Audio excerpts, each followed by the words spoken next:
19장입니다. 에스겔이 첫 그 장면이 1장에서 하나님이 하늘의 문을 여시고 하나님이 나타나시죠. 근데 그 모형이 잘 이렇게 보면 하늘의 것을 보여주잖아요. 결국에 하늘의 것이 뭐겠어요? 하늘의 것. 결국 뭐겠어요? 응? 창세전에 언약이겠죠. 예수 그리스도. 그래서 내 생물의 모형이 나타나고 또 그 위에 이제 수정같이 맑은 궁창이 있고 그 위에 이제 이렇게 보좌가 있는데 사람의 모양 같더라 하는 모습을 보니까 결국 하늘의 것이 이제 하늘의 것이에요. 결국 이제 예수 그리스도를 보인다. 그러니까 에스겔을 딱 시작할 때 첫 모습이 뭐냐? 너희들은 하나님의 은혜이신 예수 그리스도가 아니면 안 되는 존재예요. 또 그 말은 뭔 말이냐면 하나님이 예수 그리스도로 반드시 여러분을 하나님이 약속한 그 백성들을 언약의 백성들을 신부 삼고 내 백성 삼고 말 거예요 라는 그 언약을 딱 선포하고 시작한다 이 말이에요. 그런데 1장부터 3장까지는 에스겔에 대해서 이제 그 소명받는 장면이 나오고 4장부터 11장까지는 이제 유다의 제약에 대해서 쭉 나열을 하죠. 그럼 이제 말을 해도 안 들어요. 그러니까 이제 12장부터 24장까지는 에스겔을 통해서 비유와 행위를 통해서 너희들이 왜 어떤 지금 모습이 너희들의 모습이 뭔지 아냐 이것을 보여줘요. 그런데 이스라엘 백성과 하나님과 언약을 하셨죠. 하나님과 언약을 하셨잖아요. 이 언약을 결혼으로 설명을 하잖아요. 이스라엘 백성은 신부라면 하나님은 신랑의 개념으로 이렇게 설명을 한단 말이에요. 그런데 신랑 대신 하나님께서 이 신부인 이스라엘 백성을 이혼증서 써서 너희들 이제 나 이혼증서 썼으니까 나에게서 떠나라 이런 게 아니고 이혼증서를 쓰지 안 왔는데 이 신부가 이제 다른 신랑을 찾아다니는 거죠. 태양의 신을 섬긴다거나 또 각양 문양을 새긴다거나 또 이렇게 그렇게 되는 거죠. 그래서 그것을 가리켜서 이제 음행이라고 그런 모습을 쫙 보여줘요.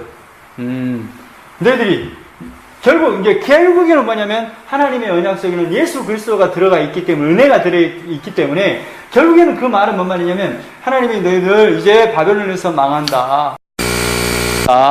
망한다는 것을 계속해서 보여준단 말이에요. 그런데 그 이면 속에는 뭐가 있냐면 너희들을 반드시 쉽게 말하면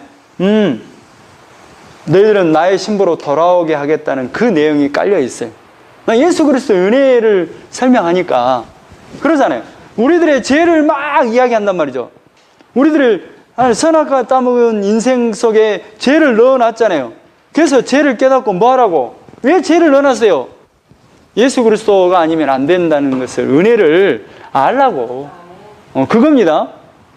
그런데 이제 19장은 뭔 내용이 나오냐면 요시아 때 요시아가 죽고 그 다음부터는 이제 거의 여호아스, 여호야김, 여호야긴, 시드기야 때는 거의 엉망진창이 돼버려요. 이제 거의 이제 망해버렸어요. 요시아가 죽고 나서 이제 그것을 이제 19장의 노래로 한 내용이 슬픈 노래를 지어서 부르라고 그래요. 너는 이스라엘 고관들을 위하여 애가를 지어라. 슬픈 노래를 지어서 부르라 이 말이에요. 내 어머니는 무엇이냐? 암사자라. 이제 암사자는 뭐냐면 유다예요. 유다.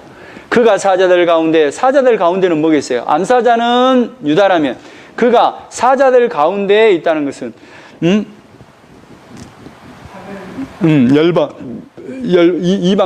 이방 나라들을 말합니다. 그러니까 이 이스라엘이 애굽 위에는 바벨론 주변에 에돔, 모압, 암몬 이렇게 주변에 다 이렇게 사자들 가운데에 엎드려서 젊은 사자 중에서 그 새끼를 기르는데 그 중에서도 암사자가 새끼를 낳았다 이 말이에요. 왕을 세워서 이렇게 나라를 세워가는데 그 말이에요. 그 새끼 하나를 키우면 그 새끼가 뭐냐면 결국 이제 애가를 부르라고 했으니까 요시아 이후를 말하면 여호아하스가 됩니다. 이제 여호아스를 세웠다 이 말이에요. 키움에 젊은 사자가 되어 이제 이렇게 장성했다. 이제 이놈을 세웠으니까 좀 뭔가 나라가 좀 세워지겠지. 먹이 물어뜯기를 배워 사람을 그런데 뭐예요? 여호아스가 이 짧은 이 3개월 동안 통치를 했는데 백성들은 아주 가혹하게 피를 빨아먹고 그랬다. 사람을 삼켰다. 이방인 듣고 함정으로 그를 잡아 갈고리를 끼워 끌고 어디로 데려가? 여호와스는 어디로 끌고 가죠? 애굽으로 끌고 가. 애굽 땅으로 간지라. 그러니까 여호와스가 맞겠죠. 그 다음에 암사자는 유다입니다. 암사자가 기다리다가 여호와스가 이제 기다리다가 누구를 세웁니까? 여호야김을 세우잖아요. 소망이 끊어진 줄을 알고 그 새끼 하나를 또 골라 젊은 사자로 키웠더니, 여기서 이제 여호야김도 되고 여호야긴도 돼요. 여호야김도 되고 여호야긴도 돼요. 그리고 이 젊은 사자가 되매 여러 사자 가운데 왕래하며 먹이 물어뜯기를 배워 사람을, 근데 이 여호야김이나 여호야긴이나 또 이 짧은 시간에 왕이 됐지만 결국에는 백성들의 피를 빨아먹고 핍박을 하고 악한 일을 행했다 이 말이에요. 그의 궁궐들을 헐고 성읍들을 부수니 그 우는 소리로 말미암아 땅과 그 안에 가득한 것이 황폐한지라. 결국 뭐예요? 이 예루살렘 성이 완전히 황폐하게 된 거예요. 그러면서 이방이 보유하고 있는 지방에서 그를 치러 와서 그의 위에 그물을 치고 함정에 잡아. 그러니까 이 말은 뭔 말이냐면, 지금 이제 포위에서 여호야김 때에 1차로 포로 잡아가고 여호야긴 때에 2차로 포로 잡아가고 이러잖아요. 응? 그리고 이제 시드기야 때 망해버리면서 이제 3차로 다 끊고 가버리잖아요. 자, 그래서 9절에 우리에 넣고 갈고리를 끼워 끌고 바벨론에 일어난 날. 이게 뭐냐면 여호야긴을 말해요. 여호야긴. 순서대로 이제 보면 됩니다. 그를 옥에 가두어 그 소리가 다시 이스라엘 산에 들리지 아니하게 하리 함이라. 그러니까 바벨론 옥에 가둬서 이제 전혀 이제 들리지 못하도록 끌고 가봤다 이 말이에요. 그런데 10절에 내 피의 어머니는 물가에 심겨진 포도나무 같아서 물이 많음으로 열매가 많고 가지가 무성하며 그 가지들은 강하여 권세 잡은 자의 귀가 될 만한데 그 하나의 키가 굵은 가지 가운데서 높았으며 많은 가지 가운데서 뛰어나 보이다가 분노 중에 뽑혀서 땅에 던짐을 당하며 그 열매는 동평의 말을. 이게 지금 뭔 내용인지 모르겠는데 그 다음에 이제 여호야긴이 잡혀가고 누구 왕이 됩니까? 시드기야가 되잖아요. 시드기야. 이게 지금 시드기야를 이렇게 지금 10절하고 11절을 설명하는 거예요. 이렇게 지금 바벨론이 뭐예요? 시드기야를 딱 이렇게 앉혀갖고 물가에 앉혀갖고 정말 말 잘 듣는 왕으로 이렇게 딱 했다면 말이에요. 그런데 시드기야가 결국 어떻게 해버립니까? 바벨론이 앉혀놓은 왕인데 애굽과 또 내통을 해보잖아요. 그런 거예요. 그걸 지금 애가로 부르는 거예요. 그냥 여호와스, 여호야김, 여호야긴, 시드기야가 이랬다. 그러니까 12절에 분노 중에 뽑혀서, 그러니까 분노 중에 뽑혀서 땅에 던짐을 당하며 그 열매는 동풍에 마르고, 동풍은 결국 동쪽에서 오는 그 바람, 바벨론, 거기에서 완전히 망해버려. 이게 노래예요, 노래. 그 강한 가지는 꺾이고 말라 불에 탔더니 이제는 광야 메마르고 가물어든 땅에 심겨진 바 되고 불이 그 가지 중 하나에서부터 나와 그 열매를 태우니 권세 잡은 자의 귀가 될 만한 강한 가지가 없도다 하라. 이것이 애가라 이후에도 애가가 되리라. 그러니까 슬픈 노래를 이렇게 불러서, 그러니까 결국 뭔 말이에요? 결국에는 하나님을 떠난 이 백성들이 이렇게 망하게 돼버렸어요. 이렇게 여호와스, 여호야긴, 시드기야 이래서 슬프도다 이 말이에요. 20장 7째 해에 5째 달 10째 날에 이스라엘 장로 여러 사람이 여호와께 물으려고 와서 내 앞에 하니. 장로가 딱 물으러 오면 뭐예요? 지금 여기에 에스겔에 있는 위치는 뭐라 그랬죠? 포로로 잡혀가 있죠. 바벨론. 바벨론입니다. 장로들이 물으러 왔다는 것은 7째 해라는 것은 이제 몇 년 남았을까요? 7째? 7째죠. 이제 5년 정도 남았어요. 이제 망하기 5년 남았어요. 근데 장로들이 물으러 왔다는 건 뭐예요? 언제 해방되냐? 이걸 물으러 온 거예요. 물을 자격이 있어요? 이 사람들이? 있어요, 없어요? 장로들은 물을 자격이 없잖아요. 그 안에 우상이 가득하고 죄가 가득하잖아요. 응? 그러니까 3절에 인자야 이스라엘 장로들에게 말하여 이르라. 주 여호와께서 이렇게 말씀하셨느니라. 너희가 내게 물으려고 왔느냐? 너희들이 물을 자격이나 있다고? 어처구니 없네 이 말이에요. 내가 나의 목숨을 걸고 맹세하거냐. 누가 하나님의 이름으로 맹세하거니와 너희가 내게 묻기를 내가 용납하지 아니하리라. 너희들은 물을 자격도 없어 이 말이에요. 용납하지 않겠다. 쉽게 말하면 너희들 말도 듣기 싫다. 왜 그냥 우상도 가득하고 너희들 백성의 피를 빨아먹는 피가 가득한 너희들이 감히 나한테 물으려고 해? 너희들 묻지도 마 이 말이에요. 인자야 내가 그들을 심판하려냐? 내가 그들을 심판하려느냐? 너는 그들의 조상들의 가증한 일을 알게 하여. 이게 뭔 말이냐면 에스겔에게 제발 그 백성들이 진짜 정신이 없는데 제발 저들이 뭔 죄를 지었는가 좀 가르쳐줘라 이 말이에요. 응? 그러면 이제 진짜로 심판받아 마땅하구나 좀 깨달을 수 있는데 지금 정신이 없다 이 말이에요. 지금 5절에 이르라 주 여호와께서 이같이 말씀하셨느냐 옛날에 내가 이스라엘을 택하고 야곱의 집의 후예를 향하여 이 말은 뭔 말이냐면 너희들이 지금 애굽에서 종살이했던 너희들을 이렇게 끄집어내서 진짜로 광야 40년을 지냈지만 너희들이 나 말 들은 적 있냐? 그때부터 한 번도 들은 적 없거든. 그 말을 쭉 해요. 7절에 또 그들에게 이르기를 너희는 눈을 끄는 바 가증한 것을 각기 버리고 애굽의 우상들로 말미암아 스스로 더럽히지 말라. 그렇게 했는데 나는 여호와 너희 하나님이라 하였으나 제발 우상 섬기지 마. 애굽 이제 종살이에서 벗어났잖아. 그러니까 애굽 우상 섬기지 마. 이랬다 이 말이에요. 그런데 8절에 그들이 내게 반역하여 내 말을 즐겨 듣지 아니하고 그들의 눈을 끄는 바 가증한 것을 각기 버리지 아니하며 그러니까 이 말은 나온자는 뭐냐면 그때부터 너희들이 나한테 제대로 나를 진짜 신랑으로 여긴 적이 한 번도 없어야 이 말이에요. 9절에 그러나 내가 그들이 거주하는 이방인의 눈앞에서 그들에게 나타나 그들을 애굽 땅에서 인도하여 내었나니 그래도 내가 애굽 땅에서 인도하여 안 냈냐? 왜 그랬느냐? 이는 내 이름을 위함이라. 그러니까 하나님이 왜 예수님을 통해서 십자가에서 우리를 구원하는 계획을 삼았어요? 이게 우리를 위해서 한 게 아니에요. 자기를 위해서. 하나님의 이름을 위해서. 하나님의 약속을 위해서 한 거지 우리를 위해서 한 거 아닙니다. 전적으로 10절에 그러므로 내가 그들을 애굽 땅에서 나와서 광야에 이르게 하고 사람이 준행하면 그로 말미암아 삶을 얻을 예 율례를 주고 내 규례를 알게 하였고 정말로 사람 되게끔 율례와 규례를 알게 하였는데 또 내가 그들을 걸어가게 하는 여호와인 줄 알게 하려고 내 안식일을 주어 그들과 나 사이에 표징을 삼아놔라. 안식일을 딱 제정했잖아요. 그러니까 안식이라는 개념은 뭐예요? 첫째 날부터 6일 동안 세상을 창조하고 7일째 안식하라 했잖아요. 결국 뭐예요? 이 첫째 날부터 7자, 이 완전수잖아, 완전수. 결국 하나님의 역사로 이렇게 하나님에 의해서 안식하게 될 날을 기억하라고. 영원한 하나님의 나라에서 안식할 그날을 기념하라고 안식일을 줘서 안식일을 제정해서 표징으로 줬다, 징표로 줬다 이 말이에요. 근데 13절에 그러나 이스라엘 족속이 광야에서 내게 반역하여 사람이 준행하면 그로 말미암아 삶을 얻을 나의 율례를 준행하지 아니하며 나의 규례를 멸시하였고 나의 안식일을 크게 더럽혔으므로 내가 이르기를 내가 내 분노를 광야에서 그들에게 쏟아 멸하라 했으나 그때 당시에도 광야에서도 엄면 나 너희들을 싹 멸해버린다 했으나 14절에 내가 내 이름을 위하여 달리 행하였나니 그러니까 누구의 이름 때문에 멸하지 않고 남겨놓은 거예요. 하나님의 이름 때문에 남겨놓은 거예요. 그러니까 이 모든 말은 지금 뭐라는 거예요? 이스라엘 백성 광야 때부터 너희들이 애굽에서 종살이 할 때도 애굽신을 섬겼고 또 나와서도 나를 안 믿고 애굽을 따라 살았고 응? 너희들이 뭐 나한테 뭐 제대로 한 번이라도 눈꽃만큼이나 나를 좀 신랑으로 여겼냐? 이 말이에요. 응? 그러니까 결국은 뭐예요? 너희들은 나의 은혜와 사랑이 아니면 안 돼요. 이거예요. 이걸 말하고 싶은 거예요. 그러니까 지금 신부에게 자꾸 너희들 바벨론에서 이제 동풍이 불어서 망한다. 완전히 말라와서 다 타서 죽게 될 것이다. 그러지만 결국 이 신부는 뭐예요? 신랑이 이혼 증서를 썼어요? 안 썼어요? 안 썼어요. 너희들 쉽게 말하면 이혼 증서 없는 너희들의 신부는 결국 거린이 되거나 창녀밖에 더 되냐?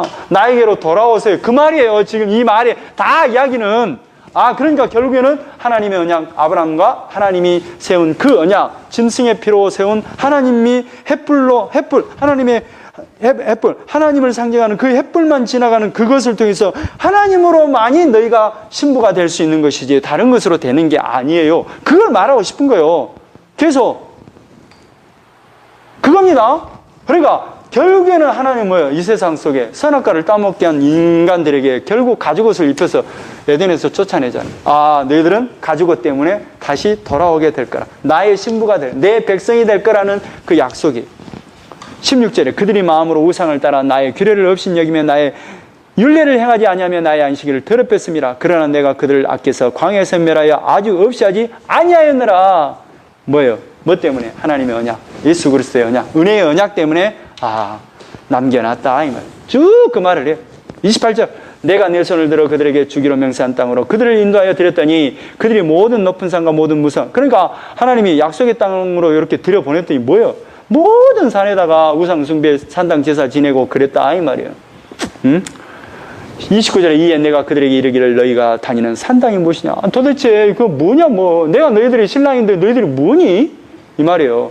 30절 그러므로 너는 이스라엘 족속에 이르라 주 여호와께서 이같이 말씀하셨느니라 너희가 조상들의 풍속을 따라 너희 자신을 더럽히며 그 가증한 것을 따라 행음하여. 지금 이거 뭔 이야기 때문에 지금 나온 거예요?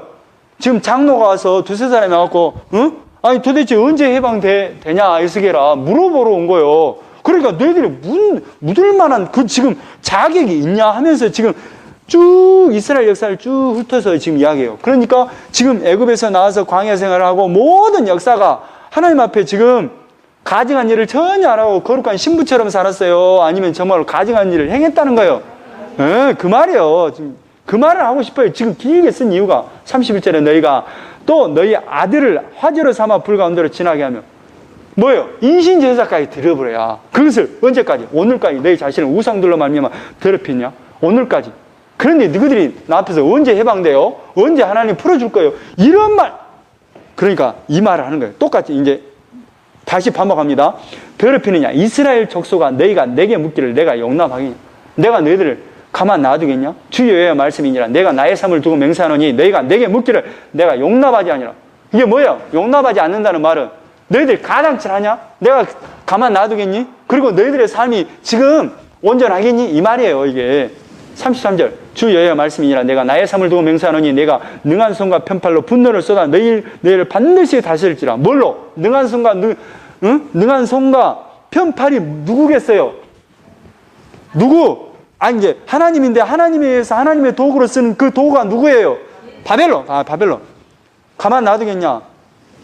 그런데 이게 이제 또 약속이 나옵니다. 36절 내가 애굽 땅 광야에서 너희 조상들을 심판한 것 같이 너희를 애굽을 심판한 것처럼 내가 너희들을 심판하고 말겠다.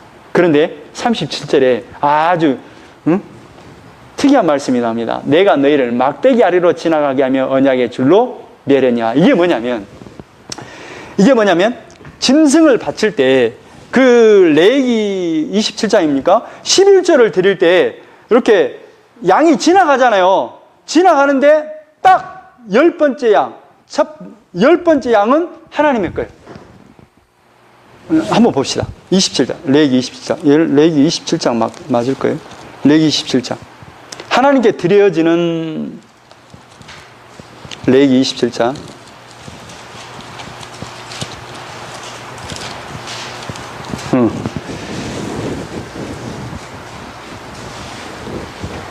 11절은 하나님의 것인데 그걸 어떻게 하나님께 바치도록 했냐면 레위기 27장 32절에 모든 소나 양의 11절은 목자의 지팡이 아래로 통과하는 것에 10번째 것마다 여호와의 성물이에요. 그러니까 뭐냐면 무조건 10번째 딱 통과하는 그 양이 있잖아요. 양이나 소가 있을 거 아니에요. 그러면 이게 하나님께 드리려고 하는 것은 좀 약하고 좀 센치한 걸 드리고 싶어. 그런데 너무 건강한 게 딱 지나가. 그래도 무조건 하나님 거예요. 이제 하나님의 딱 방법대로 그냥 10번째 것은 하나님께 드리는 거예요. 그런 거 있잖아. 하나님께서 지금 지팡이를 통과하기 위해서 무조건 하나님께서 지금 택한 백성들은 딱 끄집어서 하나님의 걸로 만들겠다는 거예요. 그럼 나머지는 어떻게 하겠다는 거예요? 다 이 바벨론의 심판 아래 두겠다 이 말이에요. 38절 에스겔 20장 38절 너희 가운데에서 반역하는 자와 내게 범죄한 자를 모두 제하여 버릴지라. 그러니까 언약의 줄로 맨 자는 빼고 다 제하여 버리겠다. 그래서 그들을 그 머물러 살던 땅에서는 나오게 하여도 이스라엘 땅에는 들어가지 못하게 하리니 너희가 나는 여호와인 줄 알리라. 그러니까 여호와인 줄 알리라 이 말은 뭔 말이에요? 내가 너희의 신부란다. 내가 너희의 아버지란다. 내가 너희의 목자란다. 이 말. 내가 너희의 진짜 왕이란다. 이 말이에요. 그래서 40절에 주의 말씀이니라. 이스라엘 온 족속이 그 땅에 있어서 내 거룩한 산 예루살렘 곧 이스라엘의 높은 산에서 다 나를 섬기게 될 날이 올 것이다 이 말. 거기에서 내가 그들을 기쁘게 받을지라. 거기에서 너희 애물과 너희가 드리는 첫 열매와 너희 모든 성물을 요구하리라. 그러니까 뭐 하는 거예요? 그러니까 이스라엘 백성이 지금 포로로 잡혀가서 그들을 다시 데리고 와서 하나님의 그 성전에서 그 예물을 드리고 기쁘게 받을 수 있도록 너희들을 반드시 만들고 말겠다. 내가 너희를 반드시 하나님의 나라의 신부로 삼고 말겠다. 지금 그게 쫙 깔려 있는 거죠. 자, 45절. 여호와의 말씀이 또 내게 임하여 이르시되 인자야 너는 얼굴을 남으로 향하여 향하라. 남으로 향하여 소리내어 남쪽에 숲을 쳐서 애언하라. 쉽게 말하면 지금 바벨론에서 지금 남쪽이면 어디겠어요? 바벨론에서 남쪽은 어디예요? 이게 유다를 향해서 외치라 이 말이에요. 응?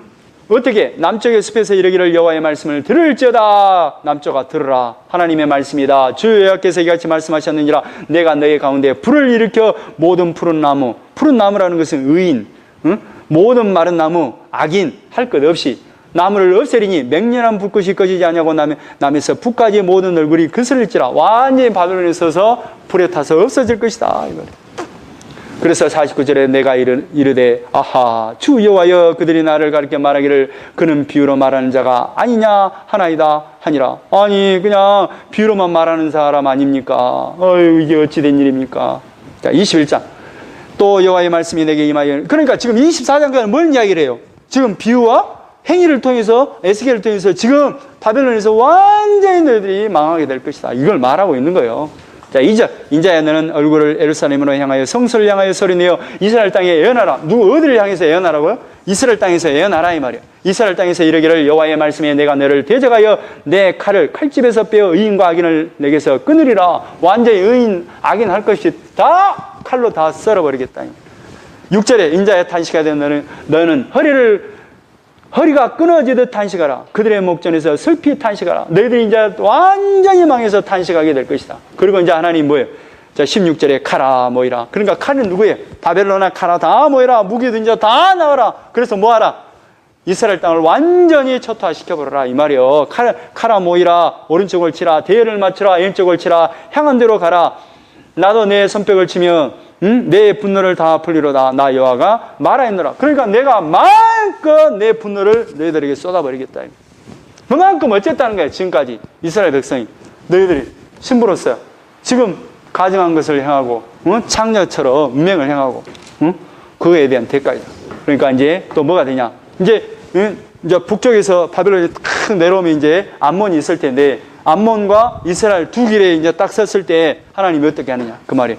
자, 20절에 칼이 암몬 족속의 라빠에 이르는 길과 유다 경관성 예루살렘에 이르는 길을 그리라. 그러니까 에스겔에게 암몬하고 이스라엘 가는 길을 그리라 이 말이에요. 하나님이 어디로 가게 하겠냐? 바벨론 땅에서 암몬을 먼저 치겠냐? 너희들을 먼저 치겠냐? 그래서 바벨론 왕이 갈렙길 곧 두 길 어귀에서 서서 점을 쳐요. 바벨론 땅에서 점을 치게 해요. 화살들을 흔들어 우상에게 묻고 희생제물의 간을 살펴서. 그러니까 이제 뭐 이렇게 우리 무당들 있잖아. 쌀을 갖고 촥 던져갖고 하듯이 이 사람들은 뭐 이렇게 뭐 화살을 막 흔들어 갖고 희생제물의 간의 어떤 뭔가를 보면서 점괘가 이렇게 나왔네. 이렇게 가요. 그런데 점괘 어디로 나가겠어요? 바벨론의 왕이 두 길이 나타나면 암몬으로 갈 길과 이스라엘 갈 길 두 길이 이렇게 있으면 지금 바벨론 왕의 점괘는 어디로 나오겠어요? 이스라엘로 가는 게 나오겠죠. 그러니까 22절에 오른손에 예루살렘으로 갈 점괘를 얻었으므로 지금 하나님이 지금 이미 바벨론에 의해서 지금 준비하고 있다. 지금 몇 년 뒤에 아까님이 7년이라 했으니까 5년 뒤에 이런 일이 어마어마한 일이 일어날 것이다. 23절에 전에 그들에게 명령한 자들은 그것을 거짓 점괘로 여길 것이나 그러니까 그들은 하나님이 절대 우리 이렇게 안 무너지게 할 것이다.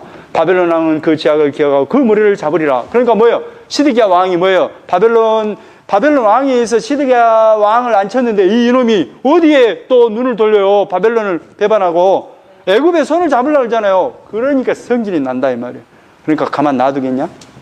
31절 내가 내 분노를 내게 쏟으며 내 진노의 불을 내게 내품고 너를 짐승 같은 자 곧 메라기에 익숙한 자의 손에 넘기리라. 그러니까 완전 바벨론은 아수르나 바벨론이나 이런 사람들은 제국을 형성한 나라 아니에요. 그러니까 이게 살상하고 죽이고 막 하는 거에 전문가들 아니에요. 익숙한 산에 넘겨버리겠다. 32절에 내가 불과 섭과 같이 될 것이며 완전히 불에 탄 그 집처럼 타버릴 것이다. 얼마나 끔찍한 일이 나요. 나중에 결국 예루살렘 성이 망할 때 그렇게 망하잖아요. 18개월 동안 성이 이렇게 에워싸여서 물자 공급이 안 된 상태에서 굶어 죽고 기근으로 죽고 전염병으로 죽고 결국 이제 남은 사람들은 불에 타서 죽고 칼에 죽고 흩어져서 다 죽어버리잖아요. 서로 이제 이 안에서 서로 가위바위보 해갖고 서로 자식들, 아버지를 삶아서 먹고 그런 엄청난 비극이 일어나 버려요. 32절에 내가 불의 섭과 같이 될 것이며 내 피가 나라 가운데 있을 것이며 내가 다시 기억하지 못할 것이니 나 여호와가 말하였음이니라. 다시는 그 섬이 어떻게 생겼는지 기억하지 못할 정도로 다 초토화시켜버려요. 22장 또 여호와의 말씀이 내게 임하여 이르시되 인자야 내가 심판하느냐 이 피 흘린 성읍을 심판하느냐 그리하려거든 자기의 모든 가증한 일을 그들에게 알게 하라. 도대체 이 백성들이 도대체 얼마나 나를 지금 떠나서 신부로서 해서는 안 될 일을 가증한 일을 했는가 좀 가르쳐 달라 이 말이에요. 응? 4절에 내가 흘린 피로 말미암아 죄가 있고 내가 만든 우상으로 말미암아 스스로 더럽혔으니 내 날이 가까웠고 내 연한이 찼도다. 그러니까 너희들이 망할 이제 끝틀이 왔다 이 말. 5절에 너 이름이 더럽고 어지러움이 많은 자여 가까운 자나 먼 자나 다 너를 조롱하리라. 그러니까 뭐예요? 이제 완전히 망하고 나서 이게 하나님 믿더니 저렇게 돼버렸네. 이럴 날이 온다.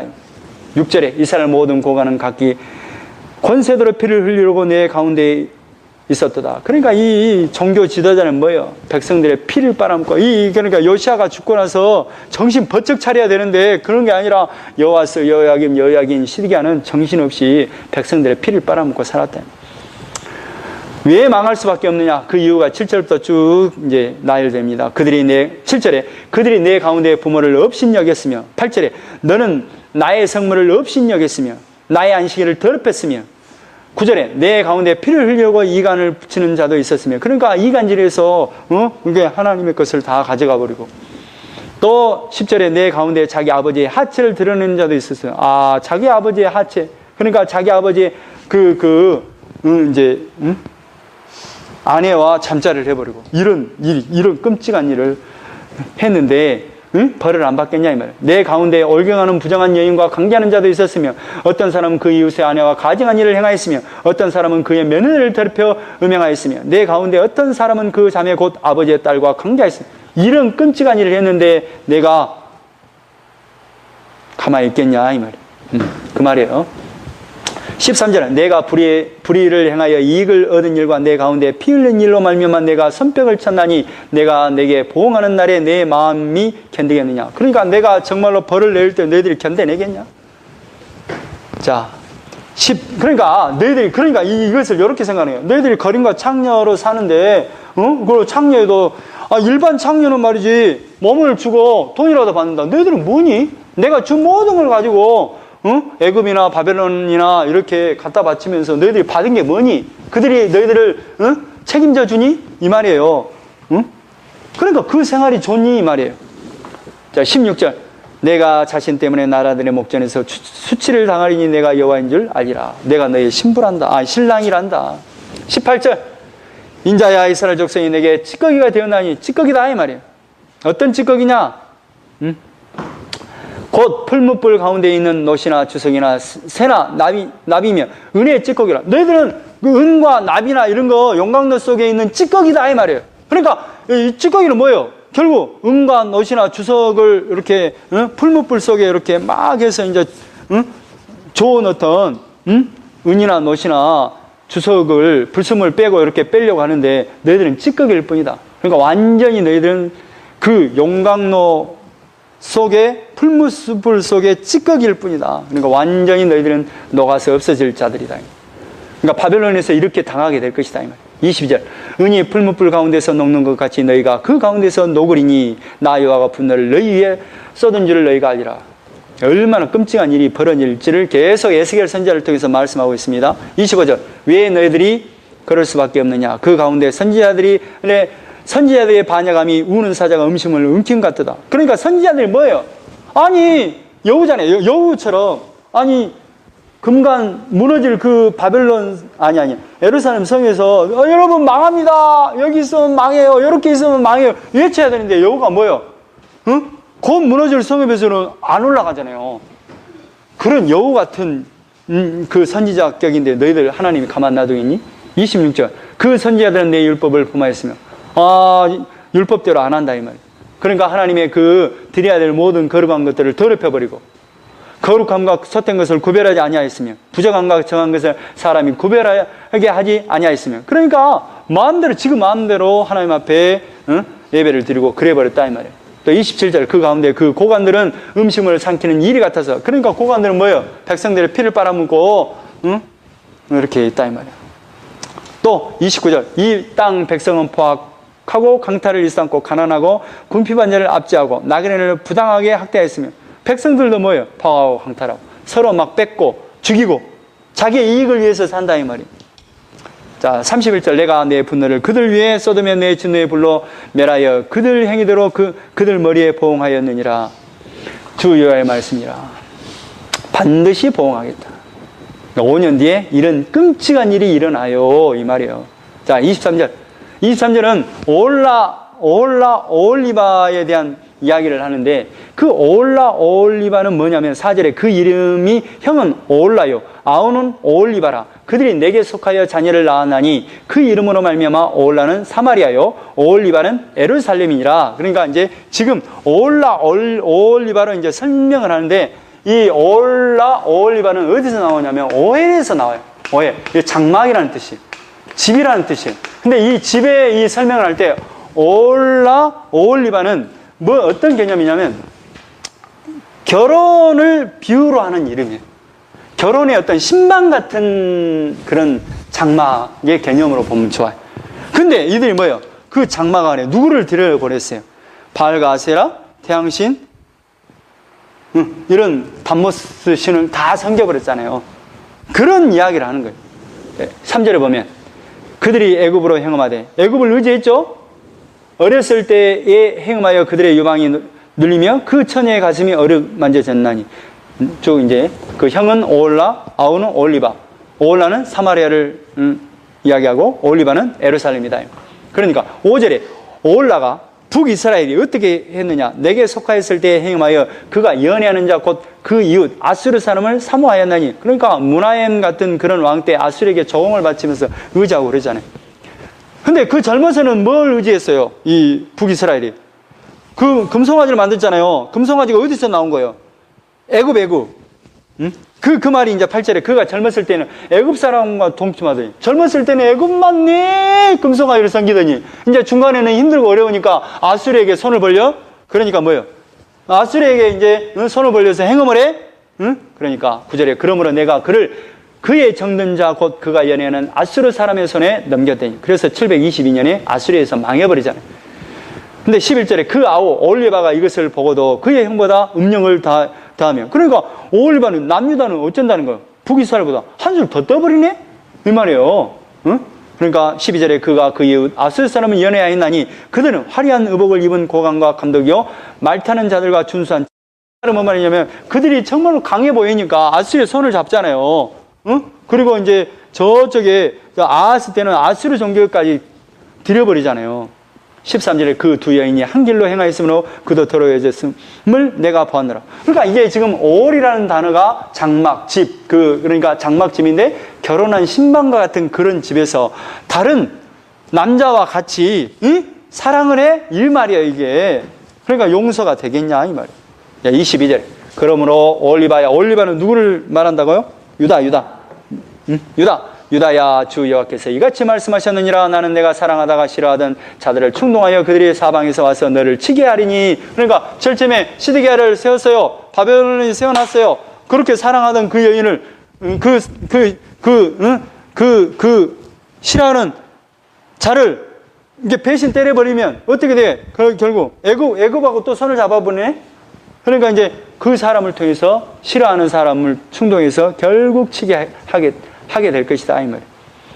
25절에 내가 너를 향하여 질투하리니 그들이 분내어 내 코와 귀를 깎아버리고. 이게 뭐냐면 지금 이스라엘은 간음을 하게 되면 돌로 쳐 죽이지만 지금 고대 근동지방에서 간음한 여인이나 간음한 사람을 잡으면 코와 귀를 잘라버려요.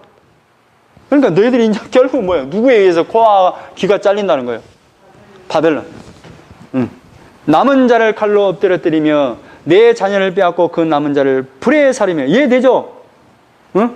다 이제 코, 귀 잘라서 버려버리고 그 남은 자는 또 불로도 죽여버리고 또 자녀를 빼앗아서 데려가 버리고 남은 자는 또 불에 태워버리고 또 내 옷을 벗기며 내 장식품을 빼앗을지라. 그래서 31절 내가 내 형의 길로 행하였은즉 내가 그의 잔을 내 손에 주리라. 그러니까 형 그 북이스라엘 망한 걸 보고서도 똑같이 해. 응? 말이에요. 자, 35절 그러므로 주 여호와께서 이같이 말씀하셨느니라. 내가 나를 잊었고 또 나를 내 등 뒤에 버렸은즉 너는 내 음란과 내 음행의 죄를 담당할지니라. 그러니까 너가 지은 죄를 담당하게 될 것이다. 37절 그들이 행음하였으며 피를 손에 묻혔으며 또 그 우상과 행음하면 내게 낳아준 자식들을 우상을 위하여 하지로 삼아. 그러니까 또 뭐예요? 그 자식들을 우상에게 바친다는 것은 인신제사로 드려버려? 이제 계속 그걸 나열하는 거예요. 똑같은 말이에요. 45절에 의인이 간통한 여자를 재판한 같이 재판하며 피를 흘린 여인을 재판한 같이 재판. 그러니까 뭐예요? 의인이 악인을 간통한 여인을 재판하듯이 지금 바벨론에서 남유다를 완전히 재판해버리겠다. 49절 그들이 너희 음란으로 너희에게 보응한즉 너희가 모든 우상을 이하던 죄를 담당할지라. 내가 주 여호와인 줄 너희가 알리라. 내가 누구라고? 신랑이에요. 너는 반드시 내가 신부로 만들고 말겠다. 이것이 이제 포함되어 있어요. 24장 아홉째 하면 이제 몇 년 남았어요? 3년 남았죠. 이제 이때가 뭐냐면, 이제 아홉째 하면, 18개월 동안에 이제 이게 성을 포위해버리잖아요. 이제 이때예요, 이때. 이때 이제 포위를 해버려요. 이때. 이 정도쯤에.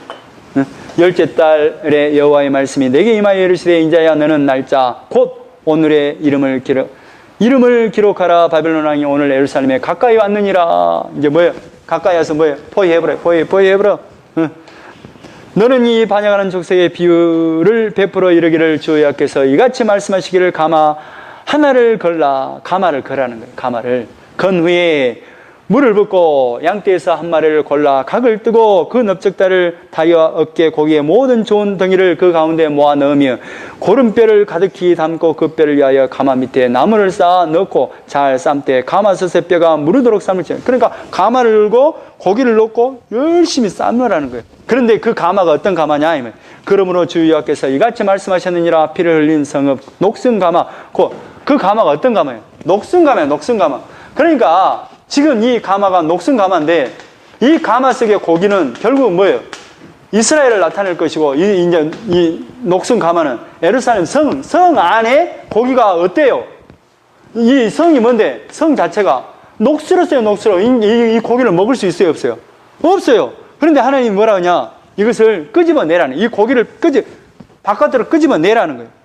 그래서 7절에 그 피가 그 가운데 있으며 피를 땅에 쏟아 티끌이 덮이게 하지 않고 맨 바위에 두었더라. 그러니까 이 말은 뭔 말이냐면 지금 비유로 설명을 하잖아요. 지금 예루살렘이 지금 어떻게 왜 바벨론에서 망할 수밖에 없는가를 보여주는데 지금 이 녹슨 가마를 보여주고 여기서 불을 떼다가 이 고기를 그대로 건지라는 거예요. 그러니까 고기를 먹을 수가 없죠. 그러니까 결국 고기는 버려져야 돼요. 근데 버려진 것을 끄집어내서 딱 보니까 피가 질질 흐르는데 이것을 바위에다 이렇게 딱 넣으라는 거예요. 이 말은 뭔 말이냐면 피가 질질 흐르는 그 바위 속에 그냥 보란 듯이 이렇게 바위에다가 이렇게 넣으라 이 말이에요. 그 말은 이 이스라엘 백성이 어쨌다는 거예요. 피를 흘리는데 보란 듯이 사람들을 약탈하고 피 흘리게 하고 이런 어처구니 보란 듯이 지금 너희들이 죄를 지었는데 지금 녹슨 가마다. 녹슨 가마의 고기다 이 말이에요. 근데 그 고기가 어떤 고기냐 이 말이에요. 이걸 설명해. 7절에 그 피가 그 가운데 있으며 이게 창피한 줄 모르고 그 피를 흘리고 백성들을 약탈하고 그랬다 이 말. 우상 숭배하고 피를 땅에 쏟아 티끌에 덮이게 하지 않고 맨 바위에 두었다. 그 말은 보란 듯이 죄를 지은 너희들 가만히 있겠냐? 그래서 10절에 나무를 많이 쌓고 불을 피워 그 고기를 삶아 녹이고 곡물을 졸이고 그 뼈를 태우고. 그러니까 뭐냐면 그 가마솥을 엄청나게 태워버리겠다. 그건 뭔 말이에요? 바벨론에서 완전히 불로 예루살렘 성을 완전히 이렇게 완전히 태워버리겠다. 가마가 빈 후에는 숯불 위에 놓아 뜨겁게 하며 그 가마의 놋을 달고서 그 속에 더러운 것을 녹게 하며 녹이 소멸되게 할. 그러니까 녹이 완전히 없어질 때까지 다 태워버리겠다. 그 말은 뭔 말이에요? 다 없애버리겠다. 그리고 하나님께서 택한 그 백성들만 포로를 데리고 와서 그 포로에서 다시 해서 새 영을 부어 넣어서 마음을 새롭게 해서 다시 데리고 오겠다. 이 말이거든요. 그러면서 이제 에스겔에게 마지막으로 24장까지는 비유와 행위를 통해서 보여주잖아요. 너희들이 왜 망할 수밖에 없는가 하며 또 어떻게 망할 것인가를 행위로 보여주잖아요. 그러니까 16절에 인자야 내가 내 눈에 기뻐하는 것을 한 번 쳐서 빼앗으리니 너는 슬퍼하거나 울거나 눈물을 흘리거나 하지 말라. 이게 뭐냐면 너가 내 눈에 기뻐하는 사람, 그 사람이 누구냐면 아내예요. 아내. 이제 나중에 나오면 아내예요. 아내가 18절에 죽습니다. 그런데 뭐 하라냐면 슬퍼하거나 울거나 눈물을 흘리지 말라는 거예요. 그러니까 지금 예루살렘 성이 망할 때 너무 끔찍하게 죽어버리니까 슬퍼할 기력이, 너무 끔찍하게 당해보니까 슬퍼할 기력이 없는 거예요. 그걸 이제 이 에스겔의 부인을 죽게 하는 것을 통해서 슬퍼하지도 말고 울거나 눈물을 흘리지 말도록 하는 거예요. 그런데 어떻게 눈물을 흘리지 말고 슬퍼하지 말라고 가르쳐 주느냐 하면 17절에 원래 사람이 죽으면 이스라엘 백성 유대인들은 어떻게 이 죽을 때 이 슬픔을 표하냐면 머리를 풀고 신발을 벗고 또 통곡하면서 입술을 가리면서 하는 거예요. 그리고 이제 다른 사람들이 이제 음식을 갖다 주면 그걸 먹는 거예요. 그런데 뭐냐면 반대로 하는 거예요. 17절에 죽은 자를 위하여 슬퍼하지 말고 조용히 탄식하며 수건으로 머리를 동이고, 수건을 풀어야 되는데 동이고, 발을 신을 벗어야 되는데 발에 신을 신고, 입술을 가리지 말고, 그러니까 입술을 가려야 되는데 가리지 말고 사람이 초상집에서 먹는 음식물을 먹지 말라 하신지라. 그러니까 이게 쉽게 말하면 사람이 갖다 준 음식을 먹고 이제 슬픔을 표현하거든요. 근데 그러지 말라는. 그러니까 지금 그 말은 뭔 말이에요? 에스겔에게 부인을 죽여서 이것을 말하는 것은 결국 너희들은 슬퍼할 자격도 없다 이 말이에요. 너희는 당연해 이 말이에요. 그러니까 결국 27절에 그날에 바벨론에서 완전히 초토화되는 그날에 내 입이 열려서 도피한 자에게 말하고 다시는 잠잠하지 아니하리라. 이같이 너는 그들에게 표징이 되고 그들은 내가 여호와인 줄 알죠. 그러니까 결국 뭐 하는 거예요? 내가 너 신랑이거든. 너는 나의 신부거든 이 말이에요. 그리고 이제 25장부터 32장까지는 뭐냐면 주변의 모든 나라들이 망할 것에 대한 경고, 심판에 대한 이야기를 해요. 그러면 심판의 주가 누구라는 거예요? 그러니까 누구를 중심으로 해서 심판이냐면 남유다를 중심으로 해서 심판, 주변 나라가 심판이에요. 연약을 중심으로 해서 심판이에요. 예수 그리스도를 중심으로 해서 심판이에요. 그러니까 예수 그리스도 밖에 있는 자는 뭐예요? 심판. 예수 그리스도 안에 있는 자는 구원. 이런 개념이라는 말이에요. 그러니까 유다에게 어떻게 유다의 기준으로 유다에게 어떻게 했느냐의 그거에 따라, 그러니까 유다를 조롱했다면 하나님을 조롱한 것이 되고, 유다를 괴롭혔다면 하나님을 괴롭히는 것이 되어버리고, 이렇게 되는 거예요. 모든 심판이 유다 기준이에요. 그러니까 모든 역사의 기준은 뭐예요? 예수 그리스도. 자 보세요. 암몬이 망하는데 왜 망하느냐? 암몬 망한다? 자 25장 2절 인자야 내 얼굴을 암몬 족속에 돌리고 그들에게 예언하라. 암몬에게 예언하는데 왜 너희들이 심판받을 수밖에 없느냐? 3절에 너는 암몬 족속에 이르기를 너희는 주 여호와의 말씀을 들을지어다. 주 여호와께서 이같이 말씀하셨느니라. 내 성소가 더럽힘을 받을 때, 그러니까 성소가 어디예요? 예루살렘이잖아요. 성소가 완전히 바벨론에서 망할 때에 내가 그것에 관하여 이스라엘 땅이 황폐할 때에 내가 그것에 관하여 유다 족속이 사로잡힐 때, 그러니까 포로로 잡혀갈 때에 내가 그들에 대하여 이르기를 좋다 이었다. 암몬 사람들이 뭐라 그래요? 기분 좋아. 저놈들 망해보니까 기분 좋아. 그래서 너희들은 심판받아 마땅하다. 이해되죠? 그래서 그리고 이제 8절은 모압에 대한 예언이거든요. 8절 주 여호와께서 이같이 말씀하셨느니라. 모압과 세일이 이르기를 유다 족속은 모든 이방과 다름이 없다. 이 말은 뭐냐? 하나님 믿어도 똑같네. 이렇게 조롱하는 거예요. 그러니까 모압도 심판받아 마땅하다. 그러니까 11절에 내가 모압에 벌을 내리리니 내가 주 여호와인 줄 너희가 알리라. 모든 그러니까 하나님 밖에 있는 사람들은 심판하시는 하나님이에요. 이걸 보여줘요. 그러니까 이스라엘 백성에게 뭔 말을 해요? 그러니까 하나님을 떠난 백성들은 다 이렇게 심판이에요. 이걸 지금 말하고 있는 거예요. 그러니까 신부야 돌아와라 이 말이에요.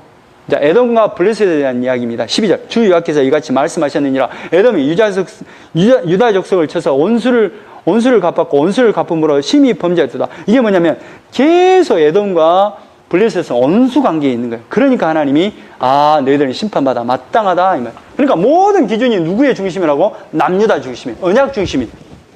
자, 15절. 주 여호와께서 이같이 말씀하시네. 그러니까 에돔이 자꾸 괴롭혔어요. 이렇게 원수 관계였어요. 블레셋도 마찬가지예요. 15절에 주 여호와께서 이같이 말씀하셨느니라. 블레셋 사람이 옛날부터 미워하여 멸시하는 마음으로 원수를 갚아 진멸하고자 하였도다. 그러니까 이 블레셋도 원수 관계에 있었잖아요. 그러니까 하나님이 가만 놔두지 않겠다. 자, 26장 두로입니다. 두로는 뭐냐면, 두로 시돈 땅에는 뭐냐면 백향목이 나고 다윗 시대 때 여기서 이제 백향목을 갖다가 성전 그 왕궁을 짓고 그러잖아요. 성전을 지을 때 솔로몬 때도 이렇게 두로에 의해서 이렇게 와요. 그런데 이 두로는 무역 중심의 나라예요. 그런데 이들이 남유다가 망하니까 뭔 생각을 갖냐면 2절에 인자야 두로가 예루살렘에 가나에 이르기를 예루살렘을 보고 망한 그 예루살렘을 보고 말하기를 아하 만민의 문이 깨져서 내게로 돌아왔도다. 이제 나 옛날에는 바다를 중심으로 한 해상 무역의 왕이었는데 이제 대륙의 요충지인 여기가 무너지니 이제 이것도 다 이제 대륙 그러니까 육로 무역도 이제 다 내 것이 되었다 이 말이에요. 이게 그가 항폐하였으니 내가 충만함을 얻으리라. 쉽게 말하면 유다가 망하니까 이제 이제 육로까지 내 것이 되었네 이 말이에요. 이게 4절에 그들이 두로의 성벽을 무너뜨리며 그 망대를 헐 것이면 그러니까 하나님이 뭐예요? 두로의 성벽을 완전히 제거해버리겠다 이 말이에요. 그러니까 모든 것이 누구를 중심으로? 유다, 언약을 중심으로. 전 넘어가도 돼요. 이제 쭉 이제 그 두로가 망하는 이야기를 해요. 그러니까 28장까지 두로에 대한 이야기거든요. 그러니까 29장에는 두로가 어마어마한 해상 무역을 하고 그랬는데 망해버리잖아요. 망해버리니까 애가를 부르라는 거예요. 애가를 지어서 부르라는 거예요. 27장 여호와의 말씀이 내게 임하여 이르시되 인자야 너는 두로를 위하여 슬픈 노래를 지어라. 너는 두로를 향하여 이르기를 바다 어귀에 거주하면서 여러 섬 백성과 거래하는 자여. 그러니까 어마어마한 해상 무역의 왕의 나라예요.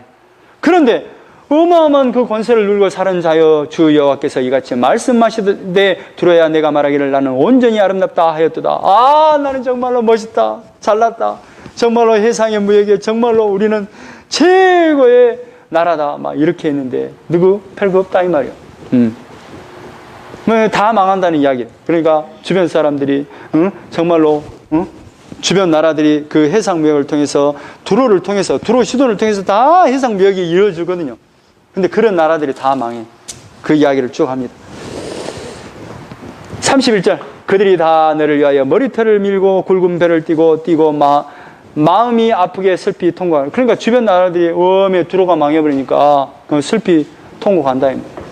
그리고 이제 28장 두로 왕에 대한 심판입니다. 또 여호와의 말씀이 내게 임하여 이르시되 인자야 너는 두로 왕에게 이르기를 주 여호와께서 이같이 말씀하시되 내 마음이 교만하여 말하기를 나는 신이라. 뭐라고요? 내가 신이다. 너무 잘 나가니까 내가 신이다.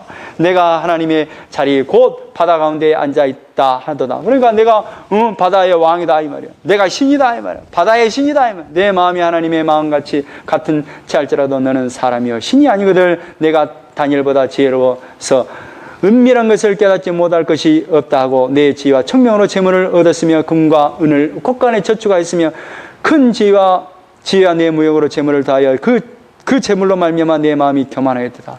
그러니까 어마어마한 재물이 있으니까 교만해서 말이죠. 내가 신이다. 바다의 왕이다. 그래서 망해. 그러니까 두로의 왕은 뭘로 망해? 교만으로 망해. 교만. 자, 시돈도 마찬가지입니다. 28장 20절 여호와의 말씀이 또 내게 임하여 이르시되 인자야 너는 얼굴을 시돈으로 향하고 그에게 예언하라. 그러니까 지금 에스겔의 시돈에게도 향해서 예언해라 이 말이에요. 너는 이르기를 주 여호와께서 이같이 말씀하시되 시돈아 내가 너를 대적하니 너를 쳐버리겠다 이 말이에요. 하나님에 의해서 시돈도 망합니다. 그런데 이제 25절 이스라엘 땅은 어떻게 되느냐? 주 여호와께서 이같이 말씀하셨느니라. 내가 여러 민족 가운데서 흩어져 있는 이스라엘 족속을 모으고 다시 모을 날이 온다 이 말이에요. 그들로 말미암아 여러 나라의 눈앞에 에서 내 거룩함을 나타낼 때 그들이 고국 땅 곧 내종 야곱에게 준 땅으로 거주할지라. 다시 돌아오게 될 것이다. 그러니까 신부가 뭐가 하는 거예요? 신부가 다시 신랑에게 돌아올 날이 반드시 온다. 26절 그들이 그 가운데 평안히 살면서 집을 건축하며 보돈을 만들고 그들의 사방에서 멸시하던 모든 자를 내가 심판할 때 그들이 평안히 살면 내가 그 하나님 여호와인 줄 그들이 알리라. 그러면서 이제 그렇게 신랑인 줄 알게 될 것이다. 자, 29장부터 32장까지는 애굽에 대한 심판. 자, 이건 이 개념을 알아야 됩니다. 성경에서 애굽에 대한 개념과 바벨론은 애굽이나 바벨론이 등장할 때는 좀 다릅니다. 이제 계시록에는 바벨론이 등장해요. 이게 세상 나라예요. 세상 나라를 상징. 애굽도 세상 나라를 상징. 그러니까 이 이스라엘 나라가 애굽을 너무 동경하고 살아있다. 우리 애굽처럼 정말로 뭔가 좀 이렇게 떵떵거리고 살았으면 하는 그 부러움이 있었어요. 그러니까 우리가 뭐예요? 믿는 사람들은 뭐예요? 세상 나라를 보면서 어메 나도 저렇게 됐으면 좋겠다. 나도 저런 차 탔으면 좋겠다. 나도 저런 데서 살았으면. 이게 근데 이 세상 나라를 상징하는 애굽의 나라가 어떻게 되느냐? 결국 망한다. 자, 29절 2절 인자야 너는 애굽의 바로 왕과 온 애굽으로 얼굴을 향하여 애굽을 향해서 예언해라 이 말이야. 어떻게? 너는 말하여 이르기를 주 여호와께서 이같이 말씀하시되 애굽의 바로 왕이여 내가 너를 대적한 하나님이 당신 쳐버린답니다. 너는 자기의 강들 가운데 누운 큰 아그라 세상 나라의 큰 최고의 권력자 아그라 신이다 이 말 신 세상의 신이다 이 말 스스로 이르기를 나의 이 강은 내 것이라 이 세상은 내 것이라 이 말 내가 나를 위하여 만들었다 하는도다. 그러니까 애굽의 바로는 뭐예요? 아, 이 세상이 내가 만들었고 내 나라다 내 나라 이런 날. 그런데 이제 이 애굽의 나라를 그렇게 동경하고 우리도 이스라엘 나라가 가장 부러웠던 것은 애굽처럼 이렇게 강대했습니다. 애굽처럼 정말로 이렇게 잘 살았으면 좋겠다 하는 마음이 항상 있었어요. 이스라엘 백성 가운데. 그러니까 항상 애굽을 의지했죠. 6절에 애굽의 모든 주민이 내가 여호와인 줄 알리라. 애굽은 본래 이스라엘 족속의 갈대 지팡이라. 뭐라고요? 애굽은 뭐라고요? 갈대 지팡이. 갈대는 뭐예요? 이렇게 지품이 뭐예요? 쫙 찢어지잖아요. 그러니까 이 애굽은 누구 때문에 망해요? 남유다 때문에, 이스라엘 나라 때문에 망해요. 결국. 그러니까 이스라엘 나라, 애굽의 이집트를 가니까 진짜 여기에 나와 있는 이 나라가 어떻게 이집트의 문명을 일으킨 나라인가 할 정도로 너무나 못 사는 나라가 되어 있대요. 여러분 가서 보니까 그러니까 그 무덤이 더 이렇게 도시를 다 장악하고 있어요. 너무 못 사는 나라가 되어 있어요. 정말 이게 지금 그때 당시에 이 이집트 문명이 태동했던 그 지역이라고 할 수 없을 만큼 정말로 가난한 나라가 되어 있어요. 17절 하나님이 또 그래서 뭐 하겠다 결국에는 애굽 땅을 쳐서 내가 여호와인 줄 알리라. 그러니까 심판하면서 내가 너의 신분한 신랑이란다. 30절 또 여호와의 말씀이 내게 임하여 이르시되 인자야 너는 예언하여 이르라. 주 여호와께서 이와 같이 말씀하시되 너는 통곡하며 이르기를 슬프다 이 날이여 하라. 그 날이 가깝도다. 여호와의 날이 가깝도다. 그러니까 누구에게? 애굽에게 지금 여호와의 날이 금방 온다 이 말이에요. 그러니까 이스라엘이 남유다가 586년에 망하고 완전히 망하는 시기가 16년 뒤에 완전히 망해버립니다. 애굽이. 자, 20절 11째 첫째 달 7째 날에 여호와의 말씀이 내게 임하여 이르시되 인자야 내가 애굽의 바로 왕의 팔을 꺾었더니 칼을 잡을 힘이 있도록 그를 아주 싸매지도 못하였고. 그러니까 이게 뭐냐면 갈그미스 전투에서 한 팔이 딱 떨어졌어요. 근데 이제 언제 완전히 망해버렸냐? 570년에 망해버리거든요. 근데 이게 어떻게 해서 망하게 되냐면 이제 나중에 나올까요? 나중에 어디가 나오는데? 나중에 한번 나오면 보겠습니다. 한 팔을 이제 완전히 이제 570년에 다 꺾어버려요. 24절에 내가 바벨론 왕의 팔을 견고하게 하고 내 칼을 그 손에 넘겨주려니와 내가 바로의 팔을 꺾으리니 그가 바벨론 왕 앞에서 고통하기를 죽게 상한 자의 고통하듯 하리라. 완전히 팔을 꺾어버려. 570년을 망해버립니다. 31장 11째 셋째 달 초하루에 여호와의 말씀이 내게 임하여 이르시되 11째면 이제 언제? 이제 망해버렸죠. 망하기 이제 한 달 전이나 될 것 같아요. 2절에 인자야 너는 애굽의 바로 왕과 그 무리에게 이르기를 내 위엄을 누구에게 피하랴. 그러니까 이 애굽의 이 위엄을 누구에게 피할 수 있느냐. 아무 세상 나라가 비길 사람이 없다. 아수르가 아무리 아름답고 그래도 애굽에 비할 수 있겠냐 이 말을 쭉 이제 17절까지 비할 수가 없다. 세상 나라에 애굽만큼 정말로 위엄 있고 대단한 나라가 없다 그 말이에요. 그런데 18절 너의 영광과 위대함이 에덴의 나무들 중에서 그 어떤 것과 같은 곳. 그러니까 이 세상에 어떤 것과 비교할 수 없을 만큼 위대하고 대단한 나라다. 그러나 내가 에덴의 나무들과 함께 지하에 내려갈 것이요 거기에서 할례를 받지 못하고 칼에 죽임을 당한 자 가운데 누우리라. 그러니까 결국은 너희들이 아무리 세상에서 에덴의 그 어마어마한 그 나무들과 비교할 수 없을 만큼 너희들의 나라는 대단하고 위대한 나라인데 근데 너희들은 어디로 간다고요? 지하로 갈 거예요. 지하로 내려갈 것이다. 그러면서 이제 32장 12째 해 12째 달 초하루에 여호와의 말씀이 내게 임하여 이르시되 이건 이제 이스라엘하고 1년 뒤를 말합니다. 인자야 너는 애굽의 바로 왕에 대하여 슬픈 노래를 불러 그에게 이르라. 너는 여러 나라 사자들과 함께 사자로 생각하였더니 실상은 바다 가운데 큰 나그라 강에서 튀어나와 일어나 발로 물을 휘저 그 강을 더럽혔다. 그러니까 너가 정말로 어마어마한 세상을 휘젓고 다닌 나라 아니었니 이 말이에요. 그런데 이렇게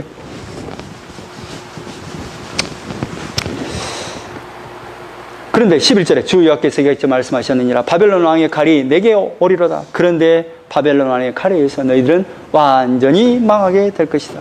그래서 15절에 내가 애굽 땅이 황폐하여 사막이 되게 하여 거기에 풍성한 것이 없게 할 것이며 그 가운데에 모든 주민을 치리니 내가 여호와인 줄 그들이 알리라. 그렇게 될 것이다. 그러면서 이제 17절부터 쭉 이제 32절까지는 뭐냐면 죽은 자의 세계를 들어갔더니 애굽만 온 거 아니에요. 애굽만 온 게 아니라 거기에 이제 22절에 거기에 아수르와 그 온 무리가 있습니다. 그러니까 이게 지하로 그러니까 18절에 인자야 애굽의 무리를 위하여 슬피 울고 그와 유명한 나라의 여러 여자들을 구덩이에 내려가는 자와 함께 지하에 돼. 그러니까 지하로 딱 내려갔어요. 애굽이 딱 내려갔어요. 그랬더니 저쪽에 22절에 아수르도 와 있네. 24절에 엘람도 와 있네. 엘람은 이제 아수르의 동쪽 나라를 말합니다. 그리고 이제 26절에 거기에 메색 두발도 와 있네. 그리고 저쪽에 이제 29절에 거기에 에돔도 와 있네. 그리고 이 30절에 시돈 사람들도 와 있네. 그러니까 시돈 사람들이 그 사람들이 보고 30절에 거기에 죽임을 당한 자와 함께 내려간 북쪽 모든 방패와 모든 시돈 사람이 있으며 그들이 본래는 강성하였으므로 두렵게 하였으나 그러니까 그때 어마어마했잖아요. 두로 시돈 땅 이런 사람들이 대단했는데 이제 지하로 딱 가서 이제 애굽이 딱 들어오네. 애굽이 이제 지하로 내려오네.